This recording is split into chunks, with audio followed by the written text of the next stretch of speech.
providing resources and comfort to caregivers. This is Caregiver Crossing. Good morning. That's right. You are listening to Caregiver Crossing. I hope that you're doing well on this lovely Sunday morning. If this is your first time joining us, Caregiver Crossing is a show brought to you by Joy's House and presented in partnership with Cardon Associates. Thank you for being here. We love having you each week. This show is created for family caregivers and the people who love them. We're right here every Sunday morning to discuss all things caregiving. My name is Candace Tina, and I'm in studio with the lovely Tina McIntosh. We've missed you. I've been sick. How are you? I'm okay. I've been sick for the last, I don't know, too long. With 3 months. It does feel like that. Just with some kind of a virus, none of the bad things. And somebody told me that this virus is going around. It takes weeks to get rid of. And I'm here as your Exhibit A. I'm not contagious now or I wouldn't be here. But they said it's like the cold, a really bad cold, and the flu had a baby. And that's what I felt like. And it's not our RSV or anything. Nothing. I mean, I'm not proud to tell you I took 5 COVID tests, 3 at home and 2 in the doctor's office, because I thought for sure that's what it was. And, you know, with the work that we do and the people that I care for in my life that are aging, I have to keep them as healthy as I can. So to be responsible, I just hid out at home. And trust me, nobody wanted to see me. It's not been cute. I sound like I have been eating cartons of cigarettes for the last 10 days. I have to tell you, somebody that listens to the show I saw not too long ago, and she said, your voice on air, I pictured you being 5'1" and dainty. And I was like, yeah, that is not a word that's ever been used to describe me. Dainty. I could see you being dainty. Oh, could you? At like 3 years old. I feel like are you sick? Are you feeling sick? You do have a Kleenex in your hand and a cough drop. I had cheese this morning, and that's not my friend. And I'm just too stubborn to give it up. Getting older is weird. It is. I don't like it. It's so weird. I don't like it. I'm 37, and I still feel like 22. Okay. You know, you just said what every person says. Like, I still feel like I'm 20 something. Yeah. And now that I'm 51, like now that we are not in our 20s, Nick, our intern, is in here. You're in your 20s, aren't you? Oh, it goes fast, Nick. Oh, this is like 2 old ladies talking about the weather and their aches and pains. But it is true. Like, you still feel young inside of you. And I think that's important for us to remember as we're talking about a show here that's designed for caregivers, right? And the work that you and I do in our adult day service every day, like even when you're 90, you still feel like you're 20 something in your spirit. Yeah. The spirit doesn't Forever age young. in that same way. Yeah. But That's sweet. Here we are. I got this hip, my left hip. Yeah. What's going on? All the things. Before we jump into what's coming up this week, I do want to make sure that if you want to catch past episodes of the show, you can do that at caregivercrossingradio.org. And be sure to go ahead and follow us on Facebook. We're trying to build that audience there and keep you up to date in between shows. You can connect with us, find other additional resources. And if you want to reach out to us, you can do that at 317-254-0828 or email Tina at tina@joyshouse.org. I got a thing. What's up? Well, you've been working really hard to do these vaccines. So here we're like snotty and cough drops and talking about our aches and pains. And you've been working on this vaccination clinic. Yes. We got some funding. Because it happens tomorrow. Tomorrow and Tuesday. So tomorrow is at our Broad Ripple location and Tuesday is at the UND location. But the funding came from usaging.org or US Aging, which is a government entity. And they are helping to facilitate vaccine clinics really across the nation. So we have a weekly call and people are Hawaii all the way down to Florida, New York. So it's really great seeing everyone that's out there trying to support seniors and those living with some sort of disability to remain safe. So Broad Ripple tomorrow, Monday, that vaccine clinic is going to run from 4 to 6 p.m. And then Tuesday at UND is from 10 a.m. to noon. You have to register or can you walk in? You can walk in. We prefer registration, and that's linked on our Facebook page, or you can call or email Tina, and I'll send you a link directly to your email if that's easier for you. But walk-ins are always welcome, and we'll feed you, and we'll give you a gift card just for coming in to get vaccinated. I want to be clear. You come to one of our locations, Broad Ripple tomorrow, UND on Tuesday. Mm-hmm. You get any of the vaccinations that you need and want. Any of them. You get fed and you get a gift card. Yes. I feel like there's a catch. Is there a catch? There's absolutely no catch. You don't have to Interesting. sign up for anything. We're not going to try to sell you anything. You know, Joyce House, outside of our adult day services, we really want to be a support to the community. And this is one of our ways in doing that. Incredible. Well, thanks to US Aging, thanks to Candace and team here at Joyce House for putting this together. And we hope to see you tomorrow or Tuesday. I also, before we have to take a break, want to talk about Teepa Snow coming. Please do. I know that we keep saying Teepa Snow and you hear like the smile on our voices and we get really excited, but I cannot tell you how magical this woman is. She is an occupational therapist by trade. She helps people as they're living with dementia. They're loving people living with dementia. They're learning how to care. You know, you're learning how to care for yourself as a caregiver. That is actually the focus of the talk that we have coming up with her on October 13th. And you can go to our Facebook page to learn more and get a link to register for free. Yes. This is a fun show. We just everything's free right now. For free, you get to come and be with us as we listen to Teepa Snow help us to be better versions of ourselves as caregivers. And so again, just go to the link on our Facebook page or go to joycehouse.org, learn more. It is going to be October 13th on the campus at Butler in the Shelton Auditorium, and it will go from 1 until 4:30 p.m. You do not want to miss it. Tell everybody.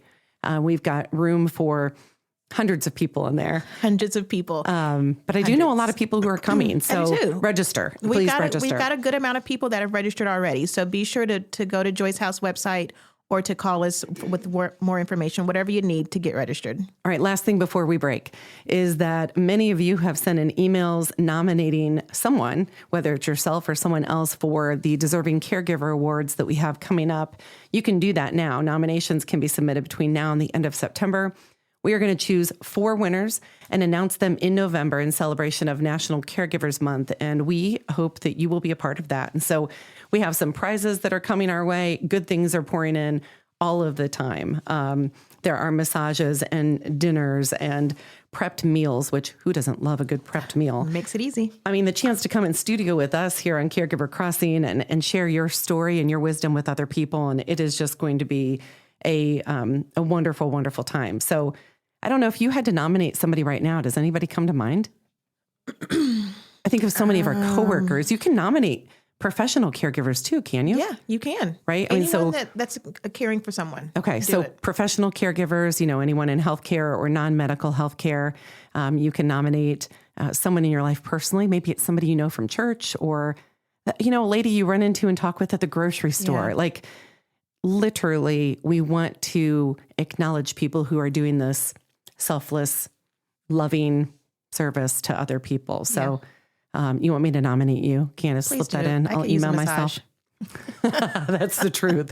Any idea on the on what those awards are going to be? I know we've got several things that are happening. We do. So we've got a respite care that's been gifted by Cardon Associates, our show sponsor. So that's good. My well, hang tight one. For more then. Yeah. Hang tight for more. We're going to take a break. We'll be right back. You're listening to Caregiver Crossing, a show designed for family caregivers and the people who love them. Caregiver Crossing is brought to you weekly by Joyce House in partnership with Cardon and Associates. We're here every Sunday to bring you support, education, and hopefully a good laugh. Visit caregivercrossingradio.org to connect with us, hear past episodes, learn more about caregivers support resources in the community, and much more. That website again is caregivercrossingradio.org. Don't go anywhere. We'll be right back with more Caregiver Crossing shortly.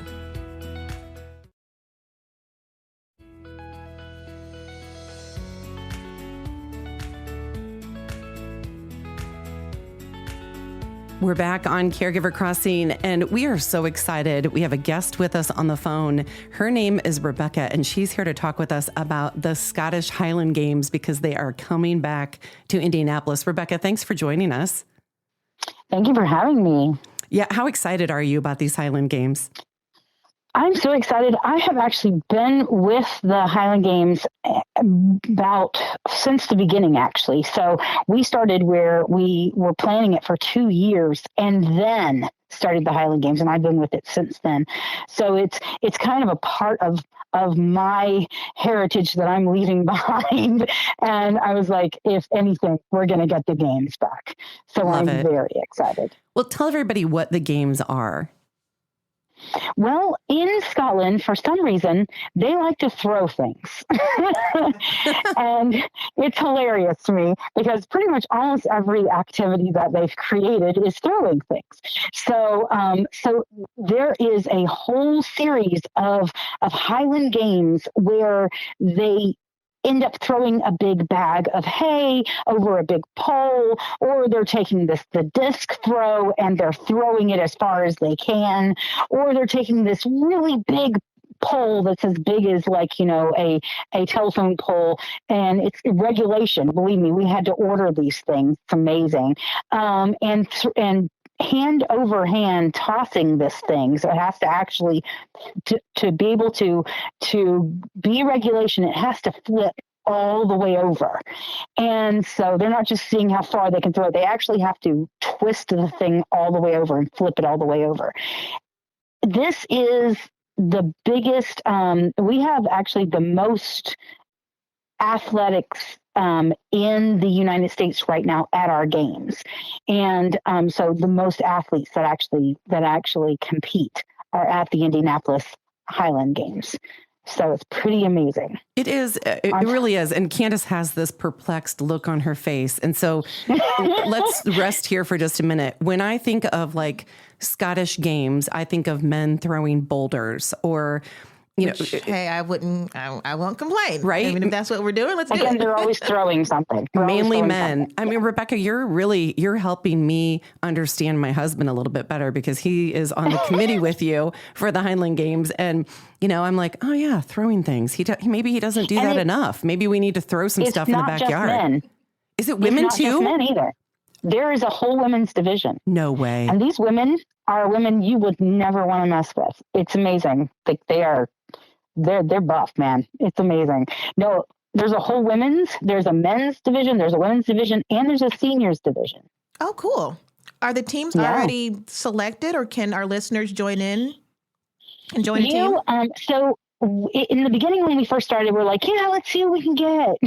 Now it's by invitation mostly only, but because there is a circuit of people that actually that do this, and they'll go and do all of the Highland Games, and then at the end, the last Highland Games is us, and they get overall trophies at our game. That's a big deal. I mean, so it is a big deal, like the finale, right? Thing. Yes, yeah. So they go all over the place. I mean, all over state to state, and these are semi-pros, so they're not pros. And so it's amateurs and semi-pros is what we have, and we actually have some. We have had some world records broken at our games before, and so that's pretty amazing for women and men. And some of the senior divisions. I love that there are all three divisions. Now, Rebecca, where and when is this taking place? This is taking place over at the Marion County Fairgrounds on September the 30th. What's really unique about our games is it has the game aspect, but it also has the festival aspect. And so it's not just a games, it's a games and festival. And the festival part is not just Scottish. It's Welsh, it's Irish, it's anything Celtic. So for all those people out there that are very sad that the Irish Fest has decided to close doors, we are here for you. This is for you. It's open to the public, very family friendly. In fact, we have a whole kids area. There's going to be a kids stage with storytelling about Celtic things. And there's a Celtic dancer that's going to come and teach people how to do Celtic dancing. For Scottish dancing, and then there's the Celtic dancers as well that are have to do with there's two different kinds of dancing. There's Scottish dancing, and then there is country dancing, and that's kind of like square dancing but Scottish style. And so those people will also be there. There's also a Scotch tasting. So you can actually sign up to do the Scotch tasting, obviously 21 and older. But that has its own stage as well, where there will be dancers and performers on that stage. And then there's a main stage with entertainers like Celtic Rain, which is my group, and Highland Rain. We've got all the rains.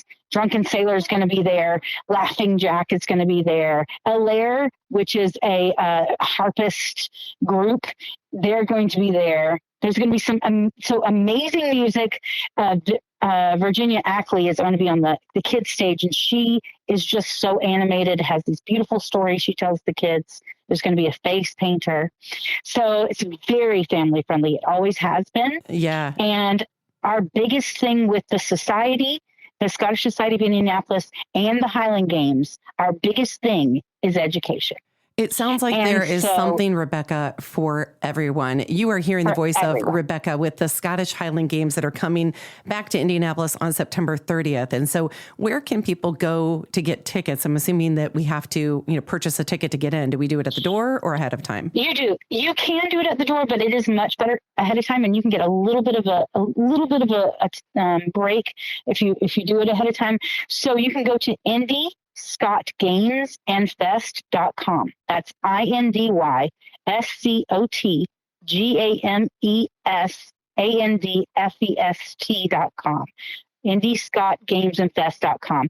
And you can go there. You can buy your tickets. If you think, okay, I can't really afford this, you can go on there and actually go and help us for 2 hours and become a volunteer for 2 hours, and you get your ticket and you get a t-shirt for free.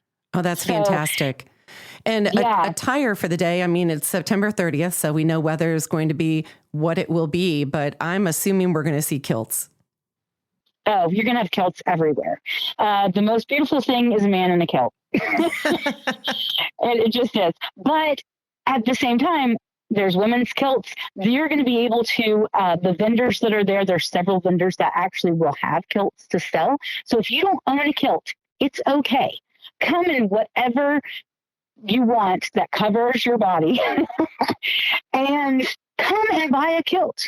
And then you can do that as well. There's going to be clans there as well, different Scottish clans. And so if you know you have history and you know that you're part of a specific clan, you can go and actually meet that clan and people that are in that clan. Oh, that's cool. Yeah, Rebecca, it's really so grateful for kind of connect. For all the work that you've done, you and the committee and everybody in the community for the Scottish Highland Games. Again, I'm going to reiterate that this is for the Celtic community, not just Scottish, but Irish, Welsh. Exactly. And you don't have to be part of the Celtic community to be there. But if you're interested in learning more, volunteering, getting tickets, go to IndyScottFestandGames.com. You can get your ticket there. You can offer to volunteer and get in for free and be a part of the team. Games and Fest. Oh, thank you. Indy Scott Games and Fest. And we'll make sure to put a link on our social media as well. So Rebecca, thank you so much. We will see you on September 30th. Thank you so very much. I'm Tina McIntosh in studio with Candace Hadabaugh. Hi, Candace. Hey. And we have with us somebody who is very special. I love her personally and professionally, just very, very happy and honored that her company believes in Joy's House and what we're doing right here in Caregiver Crossing. So our sponsor, as you know, is Cardon Associates. And we have Laurie Lasbury, Director of Community Engagement with Cardon Associates, with us. Hi, Laurie. Hello, Tina. How are you? I'm so glad you're here. Thank you. I'm glad to be here.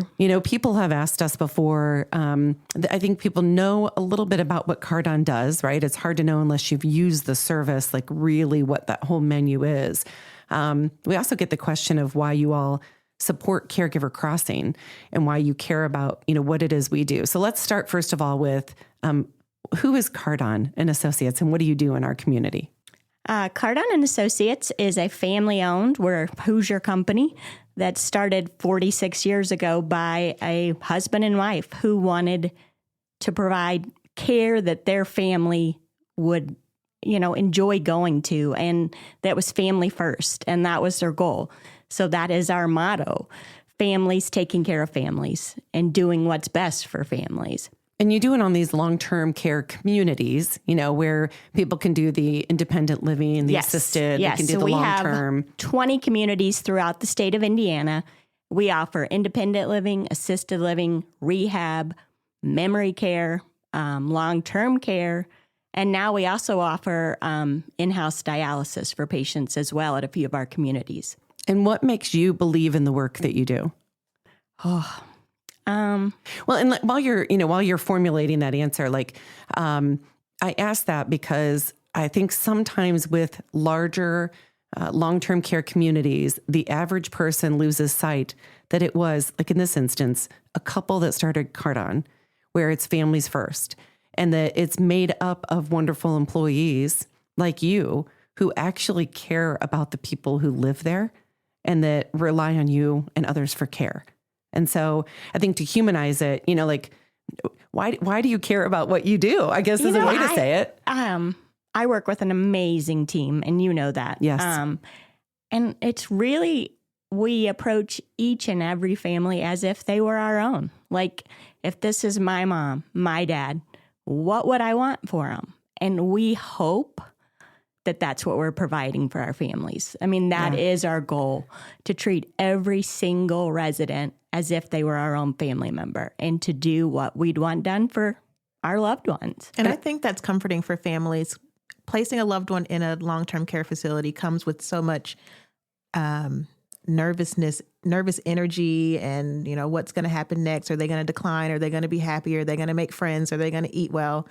And to know that you all have a family first motto, I think is comforting. It would be comforting for me. And it's not just words. At Cardon, you mean it. We do. I think, thank you for the work you do and for the way that you and your coworkers care, because it makes a difference at a time when people are so vulnerable, in their lives. And so, do the families get to be a part of the care plans of, whatever is happening with their loved one? They are the most vital part of what we do.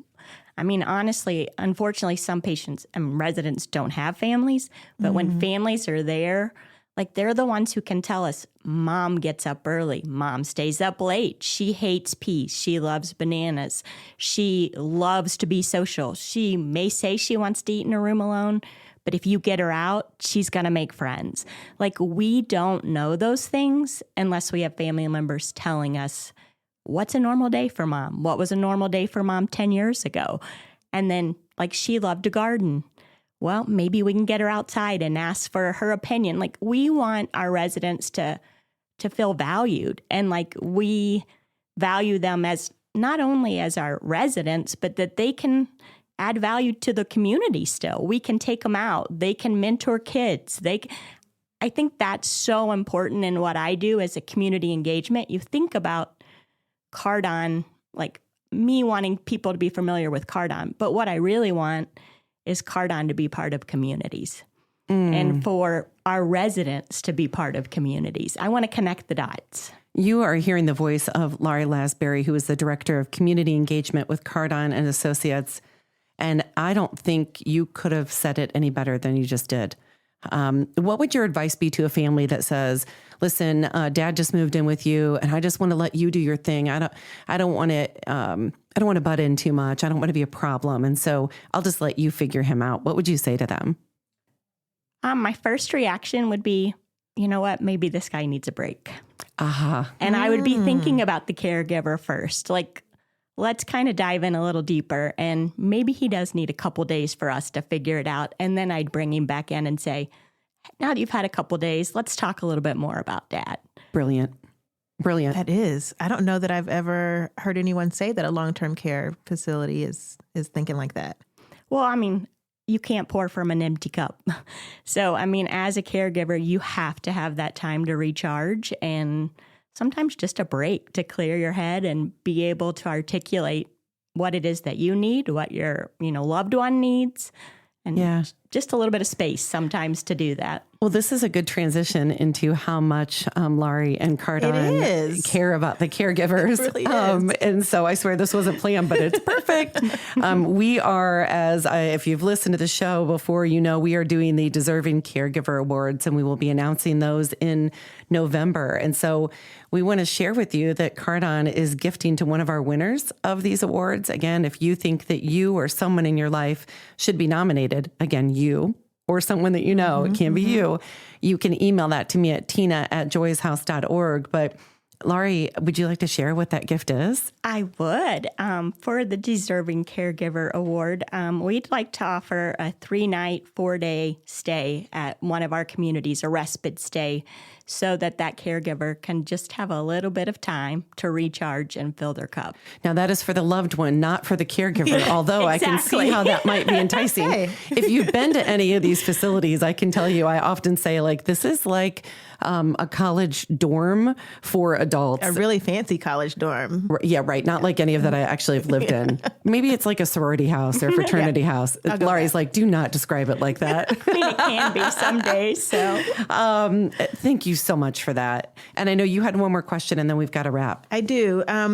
What is respite care? What entails all of the care? respite that's care provided? can really be what the caregiver needs. Honestly, we can design it around what they need and what their loved one needs. So for some, it may just be a safe space where mom can't wander off, and she just needs somebody to help her, remind her to take meds. Or it looks different for every single person, and we can design it around what that family needs. It can be a weekend. It could be a month. I mean, it really, truly depends on what that caregiver needs. Let's take a break and come back and talk about that more, because I know we have more questions. More questions. All right. We will be back in just a moment on Caregiver Crossing. Laurie's going to stick around, so stay with us here on Caregiver Crossing.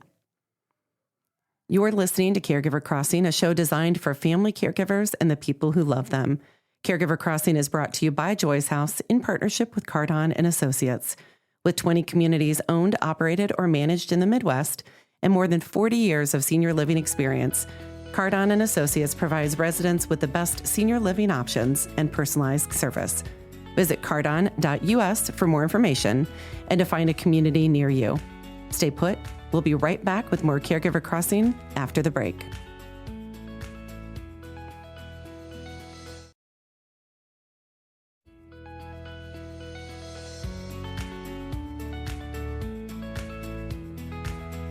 We're back on Caregiver Crossing. Not only are we back, we're almost done for the day. I mean, I just got here. It goes so fast. It does, and I haven't been here because I haven't been feeling great. And now, like, these last couple of weeks just fly by. So anyway, come back next week. We'll be here next Sunday as well. Laurie Lasbury, Director of Community Engagement with Cardon and Associates, stuck around. Thanks for being here. I did. I didn't run. So we were talking about respite care, and I think people get really confused. Like, first of all, the word respite really means relief or a break. And so when you break it down, you're like, okay, relief or a break, care. Does that mean that let's say I'm caring for my mom, is she now living with you, or is she just there like for a vacation? I would say kind of a vacation. She's not permanently living with us. And the nice thing about respite care, you're not moving in furniture. You're not bringing everything you need. Like, it's there. Everything's there. You come in, you have bedding, you have towels, you have linens, you have everything you need. And then you can just go and do whatever it is you need to recharge and know that your loved one's being taken care of. It's like a Airbnb for mom. Exactly. Dad. Okay. Oh, a new tagline. It's like an Airbnb for mom. Well, and so many caregivers will say, I've been meaning to go visit my sister in Georgia, and I just can't because I can't leave mom home alone. And what I'm hearing you say is this is an option. It is. And it's never the right time to do anything. I mean, how many women have had babies over time and they're like, it's just not the right time. Like, it's never the right time to have a baby, to make a move, to get a puppy, to, whatever it is. Got to do it. Or to get some respite for yourself. And what I would encourage people is, go visit your sister in Georgia, or just go home by yourself for a week. And do whatever right? it is that makes you happy and that just that fills your cup again. Yes. So that you can give back when you pick them up and do all the things you love doing with them. And it's not the problem I have is so many people have so much guilt about taking a break, and you shouldn't feel guilty. You're doing it for the both of you. Why do we do that? I don't know. It's like, I don't know. I got nothing. But I mean, really, like, in our society, I feel like we feel guilty for all kinds of things. Not being a good enough friend, taking a break. Young babies and moms and... Right. Yeah. The things I didn't do in my life, the things I did do in my life. Like, I don't know why we live in this heavy, guilt-ridden society. Like, I don't want to feel guilty. I don't either. That's why I'm trying to challenge myself just to do it. And if it doesn't work, it doesn't work. At least I tried it, and right. Hopefully won't have that regret when I'm getting older. A little different than respite, care conversation, but it's, here at Joy's house, there was a time, I don't know, Candace, if you remember, I wouldn't let people say I'm sorry, because we say I'm sorry. I think I vaguely remember that. Like, particularly as women, we say I'm sorry because we took a deep breath. Like, I'm sorry, that was too loud. We bump into each other in a door. We're like, I'm so sorry. Like, are you sorry? Like, we rubbed shoulders for a second. Are you really sorry? Or are you just like, oops. Sorry. I don't know. I say, don't question everything that you do. And if you wonder about respite and what that could look like for you, I guess my question to you, Laurie, is how do they know? You can check us out online, www.cardon.us. But you also can always pick up the phone and call one of our communities that's close by and say, I have some questions about respite. Can I stop by? Can I see what it would look like? Can we talk through what my loved one's needs are? And is it something that's feasible for you? Yeah. And I like that, because websites, I mean, let's be honest, we all pick it's like Instagram, right? We pick the best of the best to put out there. Yeah. Pick up the phone and call, or stop in and breathe, stop in and see how you feel when you're in there and the people you're talking with. And so that is cardon.us that you can go to learn more or see what communities are near you, so you can just stop in or make a phone call. But Laurie, just so grateful for the work that you do and your approach to it. Thanks for all of it. Thanks for having me. Yeah. And thanks for your sponsorship of Caregiver Crossing. We can do this show in part because of your team and you. And so thank you for your belief in what we do and how we do it. Because we believe in you. Thank you. Thank you. Good work. Thank you. That's awesome. I'm going to turn you down for just a second here. And okay, so we've got to wrap up the show here in just a couple minutes, but let's recap. So Laurie was here with Cardon Associates. That's cardon.us if anyone is interested in respite services, or you could just nominate someone, yourself included, for the Caregiver Award and possibly win a respite stay. So do that as well. You can send nominations to tina@joyshouse.org. We've got vaccine clinics coming up tomorrow and Tuesday, 4 to 6 tomorrow, and then 10 to noon on Tuesday, and those are free. We will have the COVID, the flu, RSV, and the shingles vaccinations. You get a meal and a $25 gift card. So, I mean, seriously, if you don't just show up for your $25 gift card and a meal, you can get whatever vaccinations you want. Do that. 4 to 6 on the 18th in Broad Ripple, and on the 19th from 10 to noon at our UND location. Those are brought to you by US Aging, and happy to be able to provide those in the community. So do that. I'm going to mention Tifa Snow because I keep doing it. Occupational therapist specializing in cognitive decline and caregiver support. We are hosting her at the Shelton Auditorium and the Butler University campus on October 13th from 1 to 4:30 p.m. It is going to be a great event for anybody who's a family caregiver, wants to prepare. I hear a lot of you who listen to the show say that. I'm not a caregiver now, but I'm preparing for what that might look like in the future. Or professional caregivers. That is also free. This is my favorite day. We don't always get to say everything's free. It's all free today. You can go to joyshouse.org, events, TIPA. You'll find your way to get there. Or you can always email at tina@joyshouse.org for that. Or if you want to make any suggestions for what we should be doing in the future for the show. And then you mentioned the Deserving Caregiver Award, but do it. I mean, it's fun to get your emails. And I love it when you nominate yourself. Do you like that? Yeah, we've got a couple of those. And I think people should do that. I mean, you're caring for someone just like your neighbor or someone from your church is. Why shouldn't you be nominated for something? Right. So do not hesitate to do that. We won't call you out by name if you nominate yourself, I promise. But we're excited and so grateful to Cardon for providing that respite as one of the many gifts that we'll be able to give away for that. So in the meantime, again, email about anything, tina@joyshouse.org, or you can call us at 317-254-0828. Once again, Caregiver Crossing is supported by Cardon Associates. We thank them. With over 20 communities owned, operated, or managed in the Midwest and more than 40 years of senior living experience, Cardon Associates provides residents with the best senior living options and personalized care. Until next time, which is going to be great, we have Dr. Malaz Bustani joining us. We hope you take good care of yourself and of each other.